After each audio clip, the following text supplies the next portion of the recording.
Muy buenas noches, amigos de esta misma semana. Muy buenas noches, Diana. Muy buenas noches. En el programa de hoy vamos a hablar sobre decisiones que se han tomado en el Consejo Nacional de la Magistratura para la evaluación y selección de los jueces. También sobre el crimen organizado y la delincuencia en general.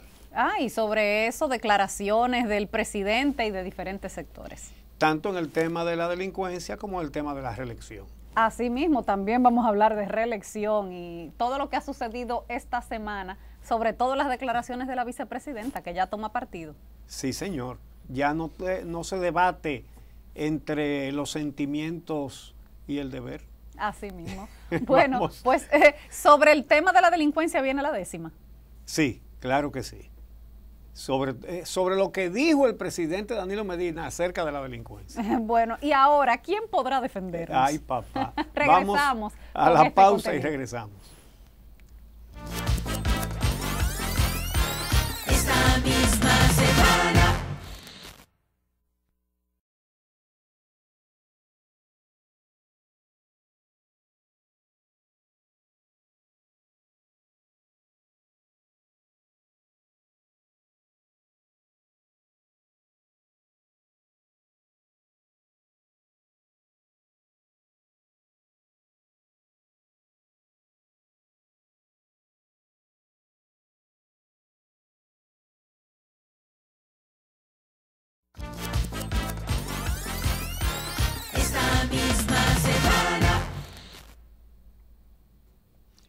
Uno de los temas más importantes de la actualidad nacional es la evaluación que a los jueces de la Suprema Corte de Justicia tiene que hacerle el Consejo Nacional de la Magistratura.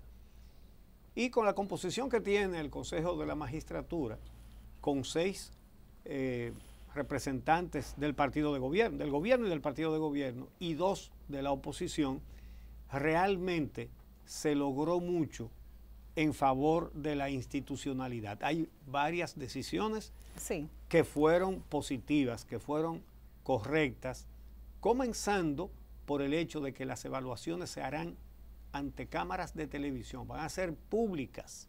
Sí, es muy importante porque incluso hay varios miembros del Consejo Nacional de la Magistratura que podrían someterse a la evaluación. Dos de ellos, Mariano Germán y Fran Soto. Parece que Mariano Germán no está muy interesado porque en su discurso del Día del Poder Judicial fue casi como una despedida, pero Fran Soto podría perfectamente optar por continuar en la Suprema Corte de Justicia y tendría que ser evaluado. Tengo entendido que va a optar por continuar.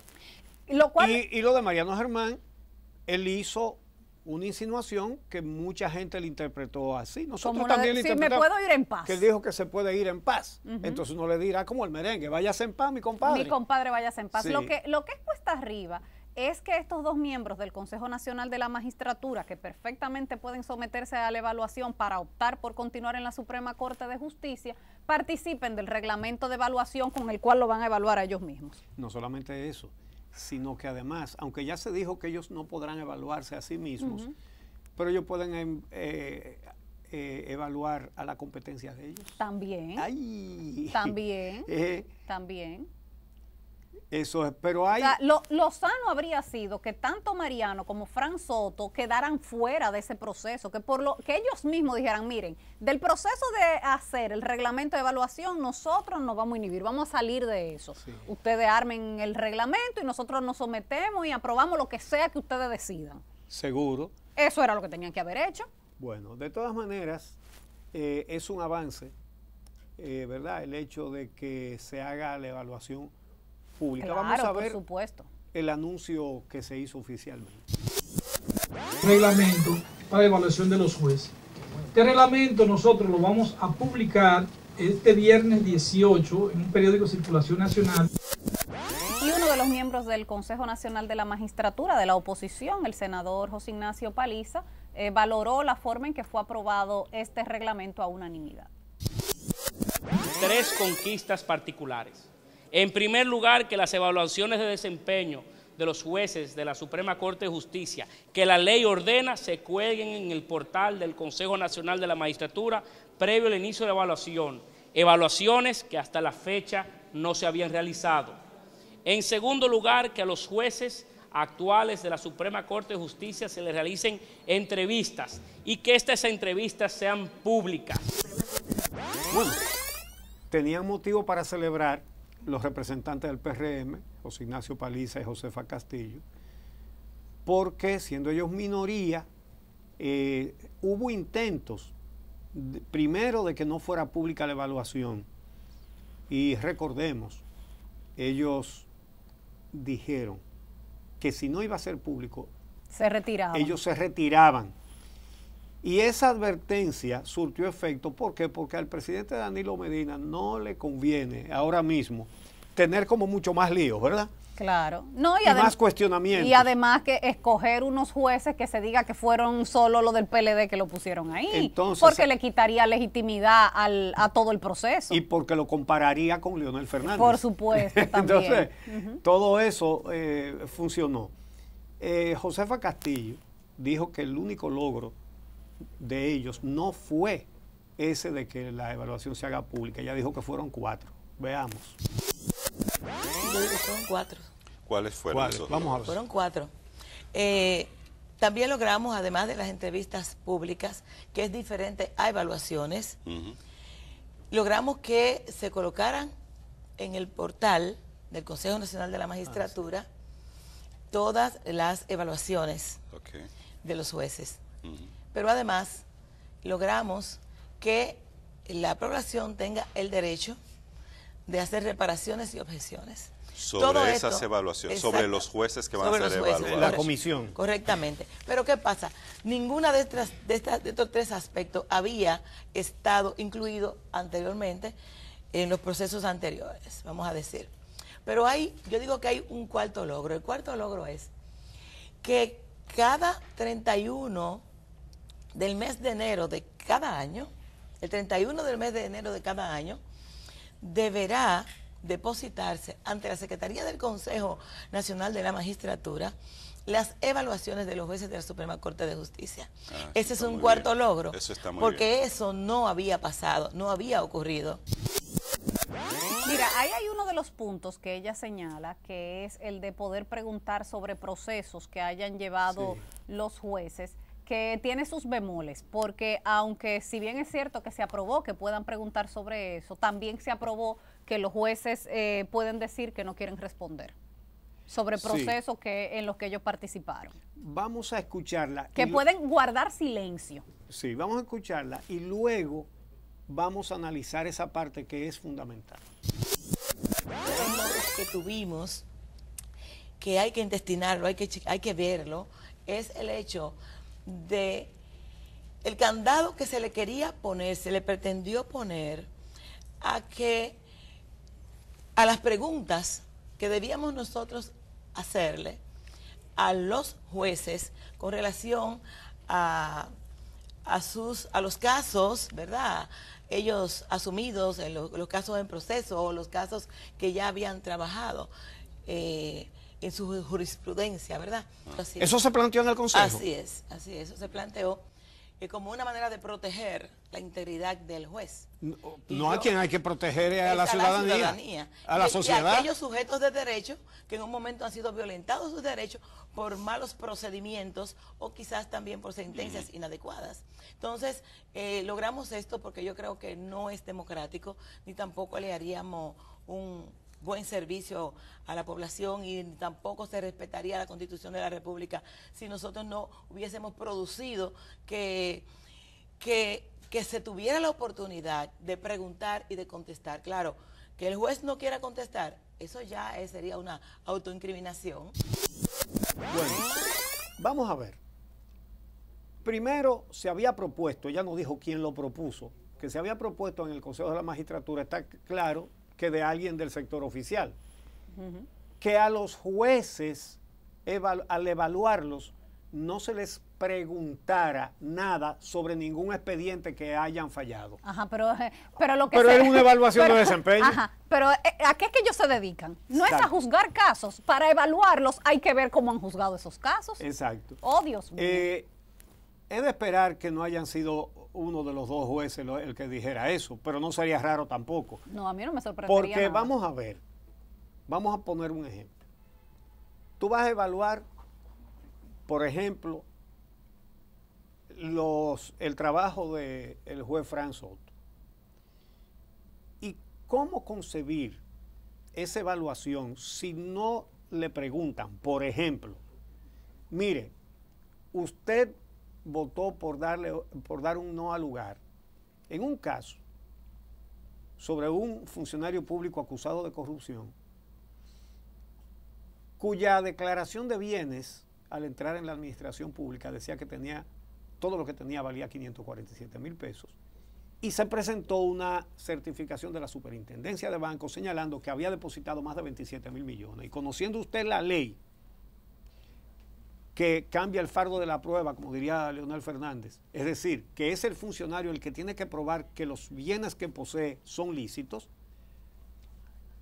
¿por qué usted votó en darle un no al lugar? Es decir, que usted consideró que eso no había que dilucidarlo en un juicio. Entonces él puede responder, prefiero guardar silencio. Sí, pero es un avance, porque queda peor que si responde. Si usted le hace un cuestionamiento específico de una decisión que él tomó y dice, no, yo prefiero no contestar eso, ¿cómo queda? Entonces, lo mismo. Igual, espera, porque, bueno, da el otro ejemplo. Bueno, sí. Por ejemplo, Mariano Germán. Exacto. Alguien pudiera preguntarle, una juez, la Reyes Beltré, admitió en su despacho y ante usted y otros miembros del Poder Judicial que había recibido 350,000 pesos como soborno de Erickson de los Santos para que le diera la libertad estando imputado de sicariato de 8 crímenes de sangre. Ella admitió que cogió el dinero, sí. Y le llevó el dinero a usted, lo contaron, lo retrataron y usted se lo volvió a devolver. ¿Cómo evaluaría usted a cualquier otro juez de estratos inferiores que le devuelve el cuerpo del delito a un imputado confeso? Y por cierto, ¿en qué quedó el proceso contra esa magistrada? Y entonces que él diga, no, yo no respondo eso. Guardo silencio. Guardo silencio. Pero igual, si están socializando lo que decidieron en el reglamento para que la sociedad civil opine y todo el que quiera opine, yo creo que sería sano incluir en ese punto que respondan, porque es que a todas esas preguntas que tú acabas de hacer, queremos saber la respuesta. Bueno, quisiéramos conocerla. Si los están evaluando. Exacto. A ellos que les conviene responder. Y responder de una manera convincente. Y sobre todo en casos que ya fueron fallados, porque si tú me dices que son expedientes que están abiertos en la justicia. No pueden. No pueden hablar de un expediente claro, que esté pero abierto. por ejemplo en el caso Félix Bautista, que tú lo mencionabas con Fran Soto, ya ese caso está cerrado. ¿Por qué no podría responder Fran Soto sobre eso? ¿Por qué no? Exactamente. El mismo Mariano, aunque él no haya sido juez de la sala penal, a cualquier juez que haya participado y que lo estén evaluando, porque hay más que votaron por ese archivo. Digo, uno no sabe si eso se lo van a preguntar o no. Pero eso, bueno, ahí van algunas ideas, sobre todo para Josefa Castillo y José Ignacio Paliza, que son los de la oposición. Pero ellos deben haber pensado en todas esas cosas, me imagino yo, pero de todas maneras, es una cosa insólita que se pretenda que en una evaluación a jueces no le pregunten sobre decisiones que han tomado, incluso que han sido polémicas. ¿Tú sabes qué otra cosa hay que preguntarle a los actuales jueces de la Suprema que quieran repetir? ¿Por qué no se han evaluado? Cuando la ley los manda a evaluarse a ellos mismos y esa evaluación nunca se ha hecho. Ellos ignoraron la ley. Ellos ignoraron la ley. Entonces, ¿por qué le vamos a dar el beneficio de repetir como juez de la Suprema Corte de Justicia a alguien que no cumple la ley? Explíquenos por qué ustedes no se han evaluado. Exacto. Tú sabes que ese es uno de los logros que cita Josefa Castillo ayer en el programa El Día, que ahora la evaluación va a ser permanente y cada enero van a tener que entregar esa evaluación. Bien, vamos a hacer una pausa y regresamos con la delincuencia como la ve el presidente de la República. Ay, Dios mío. Esta misma semana.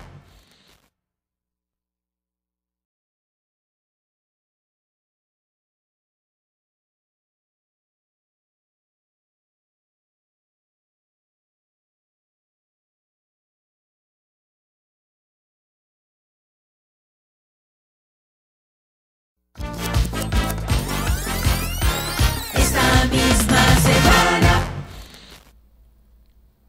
Bueno, esta semana el tema ha sido la delincuencia, el narcotráfico, el seguimiento que se le viene dando al caso del asesinato del coronel en Baní, declaraciones insólitas por parte de la DNCD, declaraciones insólitas por parte de familiares del principal imputado del alias Buche, que desnudan la situación del narcotráfico en nuestro país. El problema de la DNCD es que estaba en silencio con tantos señalamientos que se le estaban haciendo y parece que ellos quisieron decir algo y no pensaron bien lo que iban a decir. Sí. Entonces, por decir que estaban actuando, sí, es decir, intervenimos en 20 ocasiones en los últimos 3 meses. Sí. El punto de Buche. Pero a lo mejor ellos creían que quedaban bien con eso. Exacto, es decir, o sea, cada 4 días iban al punto de Buche y el punto estaba ahí. Y seguía ahí. Cada 4 días. ¿Y qué quiere decir Ajá. eso? Mínimo era beber café que iban con Buche. Sí, pero además de eso, dicen que incautaron drogas cada vez y que sometieron gente cada vez. Ajá. Recordemos que el senador de Peravia, Wilton Guerrero, había dicho que ellos a veces sometían a consumidores y los sometían como si fueran narcotraficantes para no perseguir a los narcotraficantes. Bueno, el vocero vamos a escuchar esas declaraciones del vocero de la DNCD, porque él dijo que sometieron a Buche en 5 ocasiones. Vamos a ver eso. El Instituto Nacional de Control de Drogas, solamente en ese punto, en los últimos 3 meses, ha realizado más de 20 intervenciones. Más de 20 intervenciones. Y en todas ha apresado y ocupado drogas. En todas.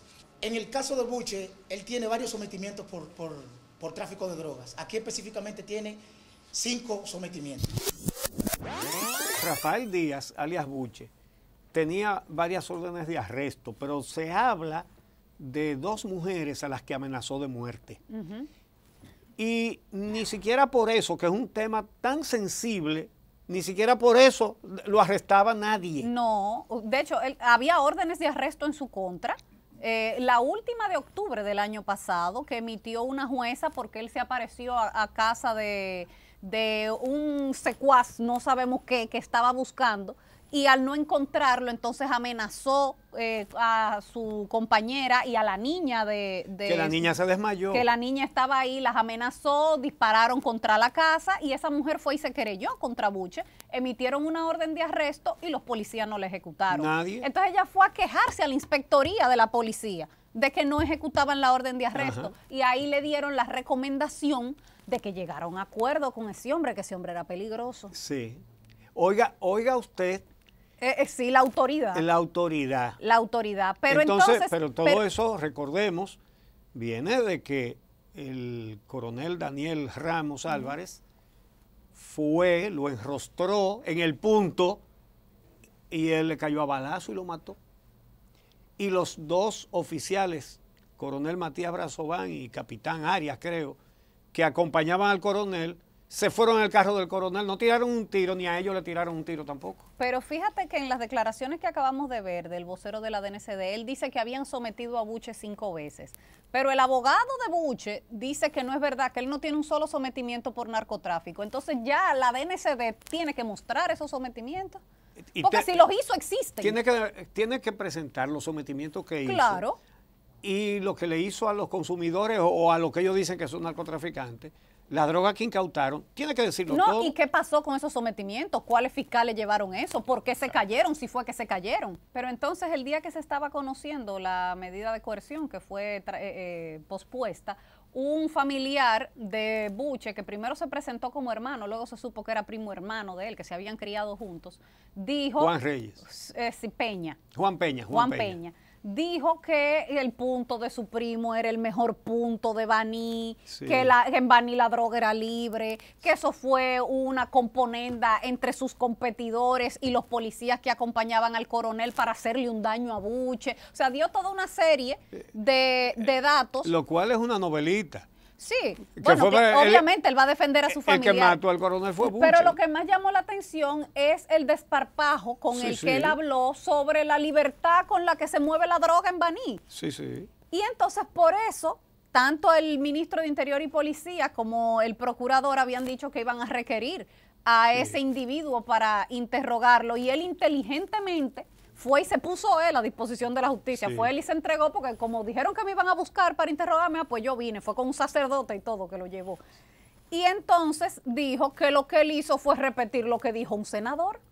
Sí, pero yo nunca oí a Wilton Guerrero decir que el punto de Buche era el mejor punto de Baní. No, eso, pero Wilton Guerrero sí dijo que Buche era el más importante. Eso sí dijo Wilton Guerrero. Él dijo que había uno que tenía 10 puntos y que Buche nada más tenía 2, uno suyo y uno del hermano que está preso en Estados Unidos. Voy a usar las palabras del senador, que Buche era la niña linda sí, de los agentes de la DNCD en Baní. Sí, que por cierto, el senador ha seguido dando otros datos sobre toda esta situación, y no escuchamos al ministro de Interior y Policía ni al Procurador General de la República decir que le van a pedir que aporte todo ese conocimiento que él tiene para una investigación. No hay mucho interés. No, como que no. Al primo de Buche sí, pero al senador, que parece que maneja mucha información, a él no lo requieren. Mientras tanto, sigue la criminalidad violenta. 3 cadáveres en una jipeta, en unos batelles de las Romanas.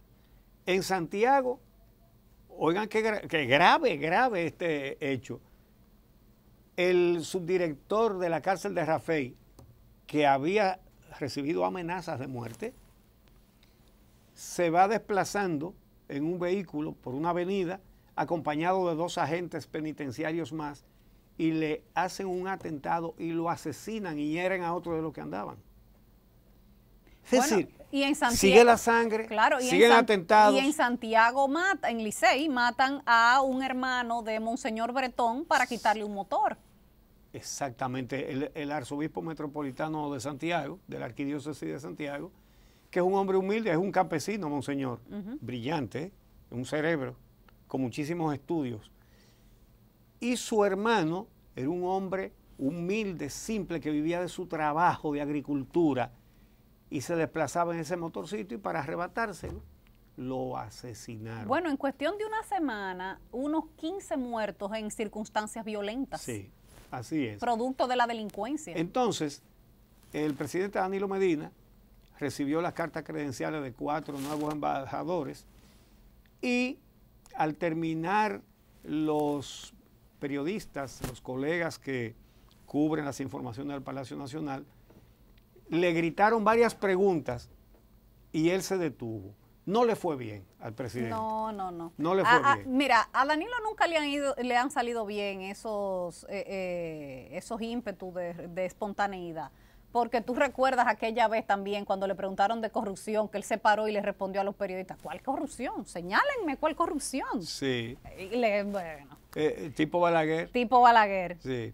Bueno, entonces, vamos a escuchar algunas de las palabras del presidente Danilo Medina y vamos a comentarlas una por una. Estas cosas suceden y yo me identifico con la población que se alarma cada vez que ocurre un crimen de esto. Pero en general, la tasa de homicidio en la República Dominicana ha descendido en un 33% en la última gestión. De 24 que nosotros encontramos, está por debajo de 15. El problema es que son actos que están sucediendo en diferentes puntos del país, que tendríamos que tener una fuerza, que tenga un policía, un guardia en cada hogar del país. Bueno, es verdad que ha descendido el índice de muertes. Eso no quiere decir que se haya reducido el índice de delincuencia. No, para nada. Que el resultado sean más muertes o menos muertos es una circunstancia, pero sigue el estado de inseguridad, sigue la población angustiada, y sigue habiendo muchísimos atracos y asesinatos y sicariatos y de todo. Y toma en cuenta que una buena parte de la población, cuando es víctima de hechos delincuenciales, no los denuncia, no los reporta, porque sabe que en el destacamento que le toca fácilmente encuentra al que lo acaba de atracar. Porque sobre todo, con una placa y una pistola. Si a la gente le dicen, mira, el índice de muertes violentas era de 24 y ahora estamos en 15, pero esa persona sigue teniendo el mismo miedo de salir a la calle en un motor o con un celular en la mano, en fin. Ahora bien, el final de esas frases no pudo haber sido más desafortunado. Y desalentador para la población. El presidente dice que no pueden poner un policía o un guardia en cada hogar. Con eso está admitiendo que la inseguridad llega a cada hogar dominicano. No, y lo peor, que no, él no puede hacer nada. Exactamente. Entonces, no tiene nada ¿qué que hacer. usted hace ahí? Porque se supone que usted está ahí para darle una respuesta a las necesidades de la población y hacer algo al respecto. Cuando tú dices, no puedo poner un policía en cada casa, es tirando la toalla. Entonces, ¿qué es lo que nos queda a nosotros los ciudadanos? Defiéndanse ustedes como puedan. Sí, es lo que eso significa. Que de hecho fue la decisión que tomaron los productores de pollo del Cibao, que decidieron ellos armar unos escuadrones para enfrentar a los delincuentes. De que unas patrullas civiles armadas. Una cosa peligrosísima. Mire, peligrosísima. Claro. Eso es improcedente completamente. Si pensamos de un modo simplista, muchas personas dirán, bueno, pero ya que la autoridad no les resuelve, que se defiendan a ellos mismos. No, no es así. Porque miren lo que pasa. Solamente hay que leer la obra Noticia de un secuestro de Gabriel García Márquez, donde relata muchísimos casos importantes de secuestro que hicieron las FARC y los carteles de la, sobre todo los carteles de la droga en Colombia. Y lo que explica en toda esa obra García Márquez es que como Colombia tiene un territorio tan grande, tiene muchísimas selvas, hay muchos hacendados que están en lugares remotos donde no llega la mano de la autoridad para protegerlos. Y entonces, ¿qué hicieron? Se juntaron varios productores, los que están anunciando aquí, y contrataron hombres y los armaron para que los defendieran de secuestradores y de todo eso. ¿Qué sucedió con eso? Que esos hombres contratados y armados por ellos, de repente dijeron, pero ahora el poder lo tenemos nosotros aquí, tenemos las armas. Entonces ahora no es lo que ellos no quieran pagar. Nosotros ahora le vamos a exigir que nos paguen más. Tenemos las armas en las manos, que nos las dieron ellos mismos. Y ese, según García Márquez, fue el origen de los carteles de la droga. Porque de ahí a pasar a traficar y a pasar a otras actividades, y ya después no pudieron con eso. Entonces, ese es un remedio peor que la enfermedad. El problema es que cuando el presidente... Aparte de que eso es ilegal. El problema es que cuando tú escuchas al presidente de la República decir no podemos poner un guardia en cada casa. Entonces, eso han dicho, bueno, pues nuestra finca lo vamos a poner. Peligroso. Muy peligroso, muy peligroso. Pero, vamos a ver otro de los argumentos poco felices del presidente Medina. En la República Dominicana tenemos también un grave problema y es que toda la semana estamos recibiendo decenas de delincuentes que vienen de los Estados Unidos. No pasa una semana sin que nos manden un avión lleno de ex convictos, de personas que han sido condenadas en los Estados Unidos por droga, por asesinato, por sicariato, por violaciones, por todo, y están aquí en la República Dominicana. Y no tenemos un programa de inserción laboral de todas esas personas que vienen al país y que puedan reencauzar su vida. Y lo que conocen es el delito. Ese es un problema de la sociedad dominicana que tenemos que ver qué hacemos con esa cantidad de dominicanos que nos están mandando todas las semanas de los Estados Unidos. Aquí llegan aviones completos de delincuentes. Hasta 80 delincuentes en un solo vuelo nos están llegando por semana a la República Dominicana. Y entonces nosotros tenemos que aprender a combatir ese nuevo tipo de delitos que vienen importados de los Estados Unidos. Bueno, ahora todos los hechos delincuenciales que ocurren en la República Dominicana son culpa de los deportados. O sea, aquí no tenemos criminales que sean dominicanos que no han salido del país. Autóctonos. Autóctonos, mira, no, son los que vienen de Estados Unidos. No me digan. Lo cierto es que de los que vienen deportados, una minoría muy pequeña delinque aquí después. La gran mayoría no vuelve a delinquir porque siempre se considera que los que deportan son narcotraficantes. No, esos son una parte. Una parte, sí. Ahí hay gente que hasta por asunto de tránsito. No, y gente que fue que se quedó ilegal en los Estados Unidos y también lo devuelven, sí. Exacto. Entonces, pero esas palabras del presidente que no sabemos qué hacer, es decir, tendemos que aprender a combatir una situación que no es de ahora. Tenemos que aprender a combatir. Señora, ¿el PLD cuántos años tiene el poder? ¿No son 20? Sí. Es decir, ellos no han comenzado a aprender lo que... ¿Desde cuándo están deportando delincuentes de los Estados Unidos para acá? Perdón, y él 7 años lleva ya. Y ahora va a empezar a aprender. Sí, de los 20 él lleva 7. Ajá. Y además con un grupo del PLDismo aspirando a que sean 4 años más. Ahora, ¿tú sabes quién sí es deportado? Buche. Sí, Buche. Porque Buche cumplió 10 años de prisión en Estados Unidos y hay un hermano de él cumpliendo 15, que es el dueño del otro punto que la administra. Por eso fue que el presidente dijo lo de los deportados, por el caso de Buche.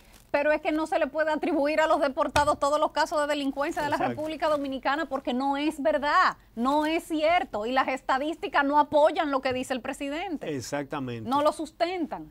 Pero decir que ahora van a tener que ponerse a aprender cómo combatir a esos delincuentes. Eso es admitir que no hay un plan, no hay una estrategia, no hay nada. Pero lo que pasa es que los puntos de droga no son puntos como tal.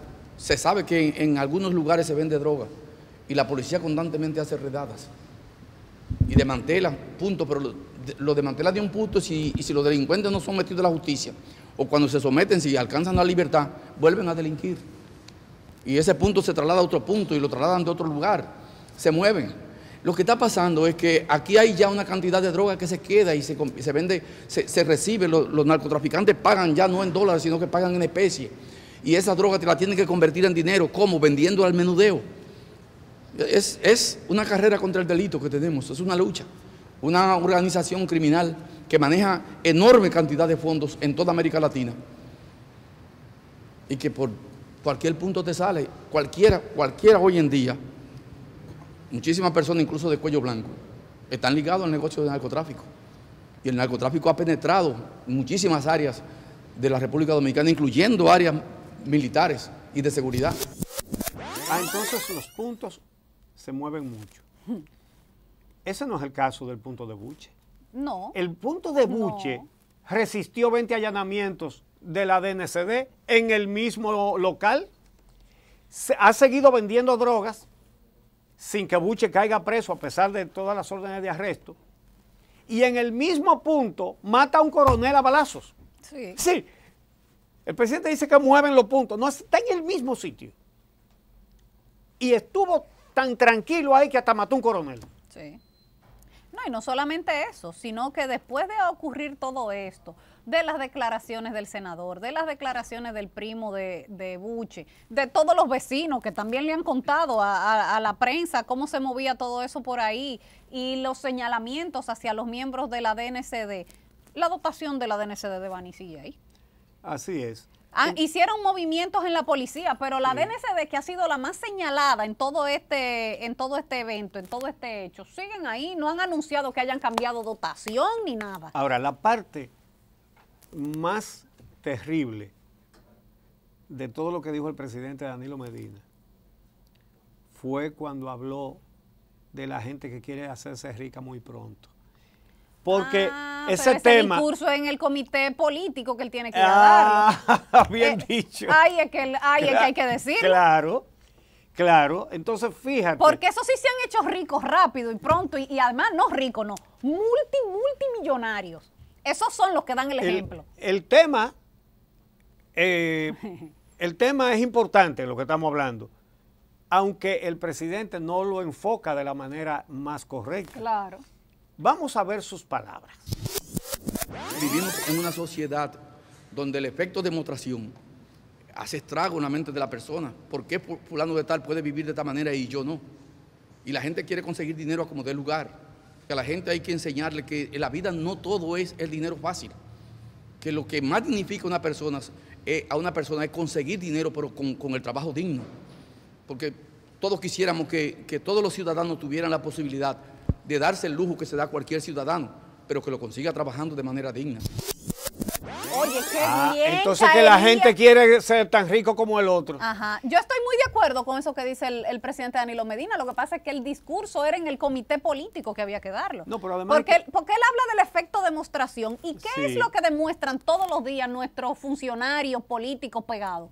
El parámetro que cita el presidente no es el empresario que se ha pasado la vida trabajando y ha hecho una fortuna. Sí, poca gente piensa, yo quisiera poder trabajar todo lo que trabajó ese hombre, que trabaja desde jovencito y ahí es viejo y sigue trabajando, para yo también tener una fortuna. No. Pero mira, aquel llegó pobre al gobierno y depositó miles de millones. Yo quiero ser como ese. Claro. Pero como no todos son del comité político y como no todos pueden ni tienen acceso a la corrupción estatal, a depredar el erario, entonces lo que ven es un ejemplo que baja desde arriba de gente que llegó pobre y se han hecho los magnates más grandes a costa del erario y lo hacen muy tranquilamente porque establecieron preventivamente un mecanismo de impunidad que los protege.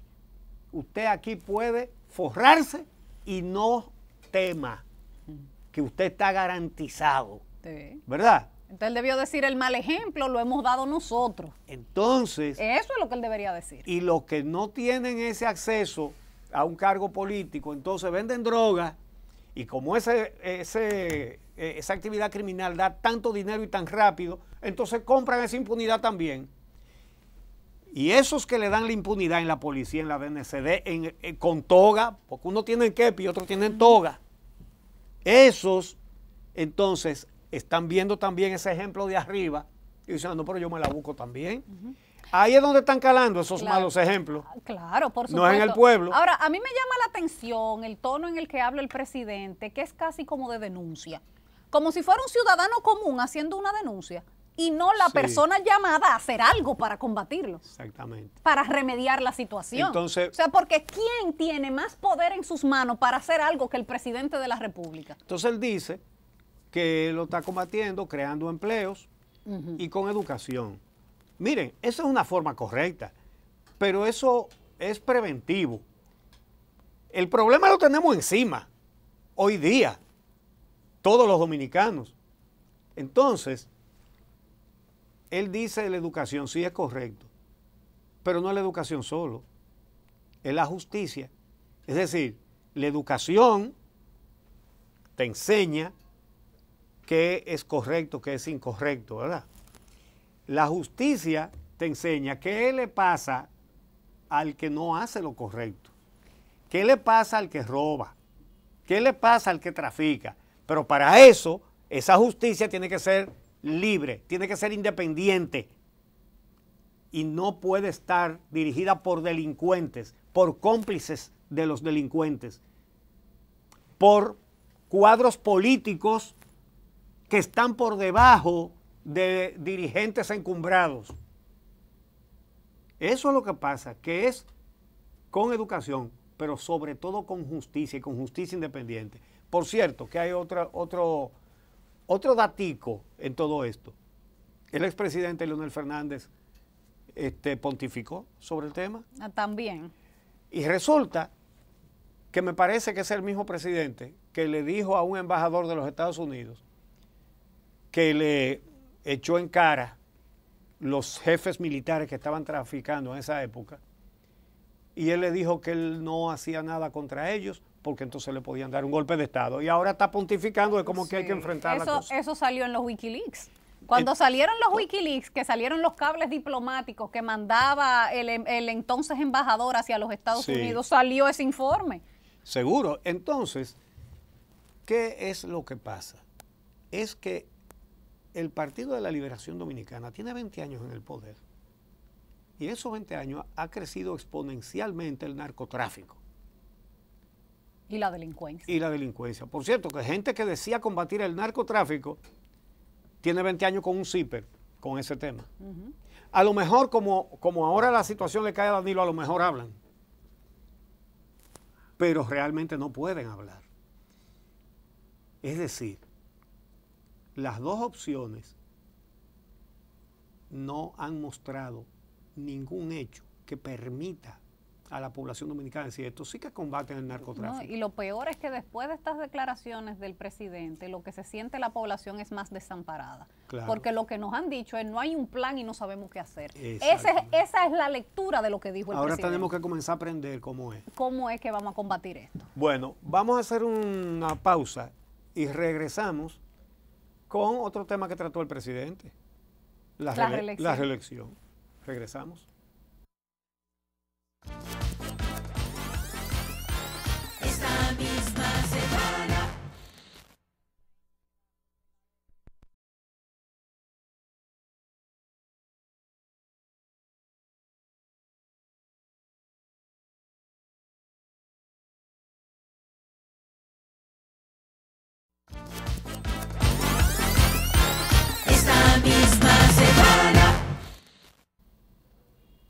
Está en el ambiente el tema de una nueva reforma constitucional para permitir otra reelección del presidente Danilo Medina. Él no quiere hablar de eso ahora, dice que será en marzo. Bueno, eso dijo él en una entrevista hace tiempo que le hizo Yanna Tavares, pero estamos esperando a ver cuál será la postura del presidente de la República. Pero una que había evitado referirse al tema durante todo este tiempo o tomar partido sobre el tema era la vicepresidenta Margarita Cedeño de Fernández. Ya está arriesgando más. Claro, porque ella está entre dos aguas, ¿verdad que sí? Entre la de su esposo y la del presidente. ¿Cómo era que ella decía? Mi lealtad está con... Que mis sentimientos con Lionel y mi lealtad con Danilo. Sí, ella se mantuvo entre esas dos aguas, pero esta semana se definió diciendo que no había ambiente para una reforma constitucional solo para el tema de la reelección en este momento. Entonces, como el PRM, la dirección del PRM, Paliza, advirtió que cualquier legislador del PRM que vote por una reforma constitucional para restablecer la reelección será expulsado, que es lo que siempre han debido hacer los partidos. El PLD lo hizo cuando Hipólito Mejía compró una reforma electoral, pero después los admitió otra vez. Ahora bien, vamos a ver lo que dicen dos senadores del PLD, con una gracia. Charlie Mariotti, que es danilista, y Rafael Calderón. Bueno, son danilistas los dos. Sí. Vamos a ver lo que dicen sobre las denuncias de que a esos diputados del PRM, para resolver lo de la amenaza de expulsarlo, que lo que van a hacer es fingir una crisis dentro del PRM y que ellos se van para el PRD y desde ahí ya no hay problema. Ya no hay problema para venderse. Pero que se habló del monto y todo. Fidel Santana dijo que estaban ofreciendo 35 millones, apartamentos y jipetas a los legisladores que apoyaran la reforma Vamos a ver qué dicen Charlie Mariotti y Rafael Calderón. Y hablar de que si hay ofertas, de que si hay compra y venta, siempre ha sido fácil decirlo de la boca hacia afuera. El tema es cuáles son los indicios reales y las pruebas que usted tiene. Creo sinceramente que debemos redoblar los esfuerzos. Son puras especulaciones. Ganas de hablar de un tema que lo único que puede hablar de eso es el propio presidente de la República y ha dicho que hablar a partir de marzo. Bueno, ahí está. Bueno, a ellos dos no habría que comprarlos, porque ya ellos están montados en ese caballo. Bueno, a ninguno de ellos, a ninguno de los danilistas. Sí tienen que comprar será a los leonelistas. Claro. Entonces, los periodistas aprovecharon el mismo momento en que se produjeron todas estas declaraciones que hemos visto y le preguntaron por la reelección. Aquí está la respuesta del presidente Medina. Ya yo les dije que hay una ley que establece el tiempo en que los partidos deben presentar candidaturas. Yo ahora lo que quiero es trabajar, que me dejen trabajar con tranquilidad, que es lo que hago todos los días. Pero lo que le preguntaron no fue sobre la ley electoral. Denunciados planes de una reforma constitucional para que él vuelva a repostularse. Y él pudo y debió haber sido concluyente y decir: señores, ustedes saben que la Constitución me prohíbe repostularme. No, pero él ha dejado ese tema abierto todo este tiempo. Sí. Muy a propósito, por supuesto. Entonces él fomenta los comentarios. Entonces lo que pasa es que él solicitó al Congreso ampliar la legislatura durante 30 días más, supuestamente para que se apruebe la ley electoral, cuando eso es muy poco probable porque son muchos puntos que hay que consensuar y que eso se haga en 30 días es muy poco probable. Entonces está la preocupación de que el objetivo sea otro. el objetivo de esa ampliación de esa legislatura, porque si el PLD tiene que definir ese tema en marzo, evidentemente si va a haber una reforma la van a hacer antes. Ojalá que el presidente tenga razón y que esa extensión de la legislatura sea para resolver ese problema. Ojalá. Qué bueno sería aplaudirlo por eso. Sí. Pero ya veremos. Decidiremos si aplaudimos o abucheamos según los resultados de todo esto. Esperemos que esta extensión de la legislatura no sea para proponer una reforma constitucional. Mientras tanto, Diana, ¿qué les queda a todos esos dirigentes del PLD que quieren ser presidentes? Los productos de la fábrica de presidentes que dijo Leonel. Claro. Óyeme, esos productos le van a expirar la fecha de vencimiento a todos, porque fíjate tú, Leonel Fernández tiene 3 periodos y quiere 4, pero no 4, no, porque le dice hasta el 44. Sí. Y después está el hijo, que es el padre, el hijo. Nadie llega al padre si no es a través del hijo. Pero también está la Espíritu Santa. Entonces, ¿tú me entiendes? Entonces, fíjate hasta dónde son las proyecciones. Virgen María. Sí, y el presidente actual lleva 2 periodos y quiere 3.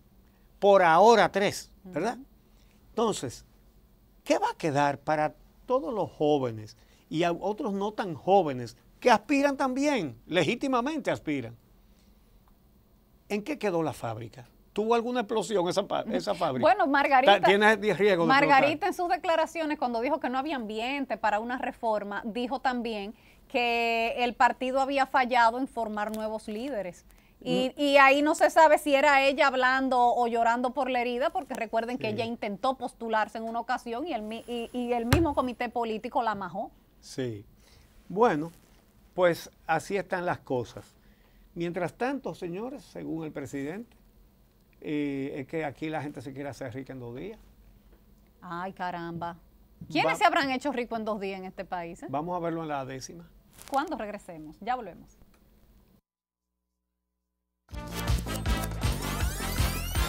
Esta misma semana.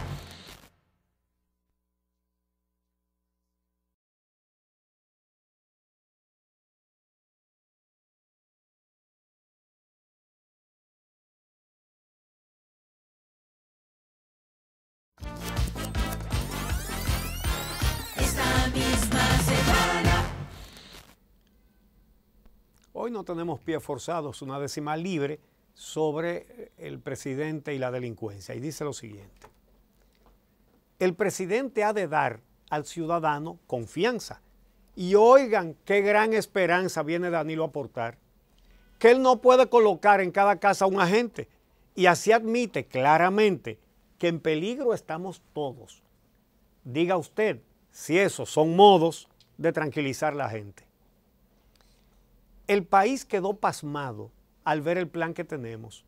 Tenemos que ver qué hacemos con los tantos deportados. De esa forma ha confesado que no tiene ningún plan, mientras los narcos están como Pedro por su casa, y por huir de lo que pasa, todos dicen que se van. Y escuchen al mandatario. Según él, cada persona aquí en el fondo ambiciona convertirse en millonario. Claro, al ver los funcionarios que con gran tranquilidad se hacen ricos de verdad con protección judicial, aspiran a hacerlo igual gracias a la impunidad. Asegura él que los puntos los mueven constantemente y entonces difícilmente acaben con ese asunto. Y el de Buche, yo pregunto, si tuvo algún movimiento, pues con 20 allanamientos allí se mantuvo igual y hasta mató a un oficial frente a su establecimiento. Incita a la delincuencia ver a ciertos funcionarios que depredan el erario sin ninguna consecuencia. Entonces, no es coincidencia tanta criminalidad. Y si es su meta en verdad que se respete la norma, nada más hay una forma: enterrar la impunidad.